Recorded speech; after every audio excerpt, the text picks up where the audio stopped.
Hi everyone, Sharina here from Shabby Nook. Today I'm showing you the dead flat top coat from General Finishes. I've also used the Renfrew Blue Fusion Mineral Paint on this coffee table, and I'll also be applying a Fusion glaze as well.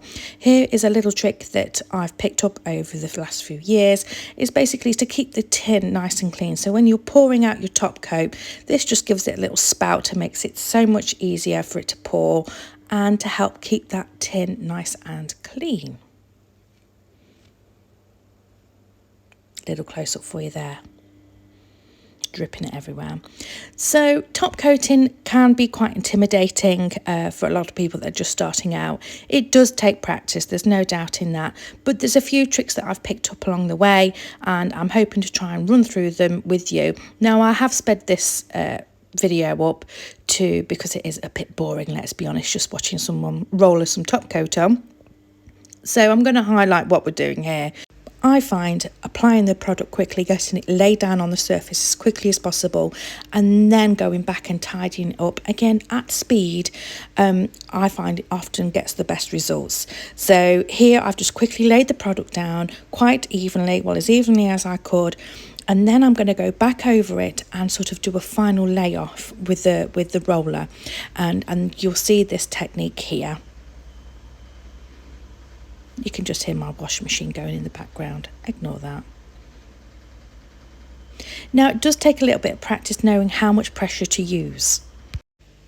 Top coating does take practice, and you're just going to have to keep trying at it until you refine your technique. Not everybody's is the same, but this is mine. I like to clean around the edges with the Polygen foam brushes. Now I just did a little close up there. Let's just freeze for a second. You may have noticed there were some fibres in the top coat. Now that is a pain. It is something that is just an absolute pain in the bum.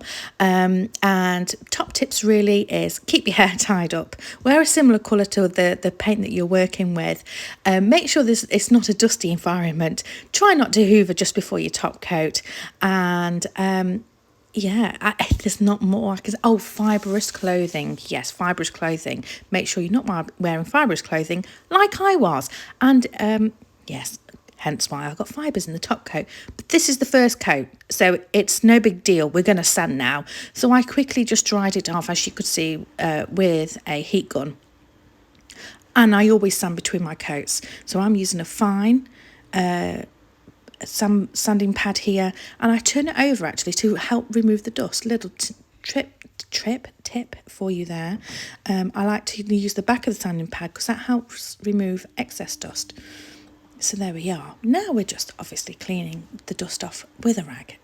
I always run my hand over it because if you can feel it, you're going to see it, and that's the general rule of thumb I use.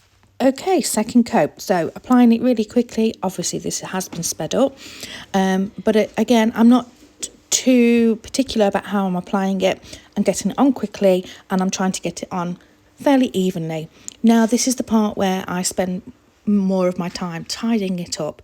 So as you can see, I'm now doing very light-handed rolling motion, no pressure at all, and I'm overlapping. So you can see there's overlap marks, but because I'm working quickly, they won't actually dry as overlap marks because the product is still wet enough for that to settle down and to self-level out.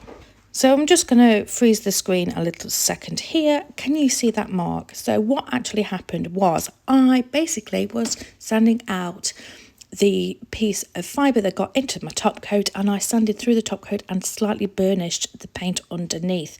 How frustrating is that? But it's okay because we're going to put a glaze over the top. Ooh.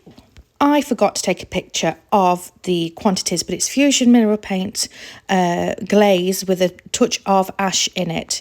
So I applied it liberally all over the top and then wipes it back. So there's, again, no right or wrong way of doing this. It's just trial and error.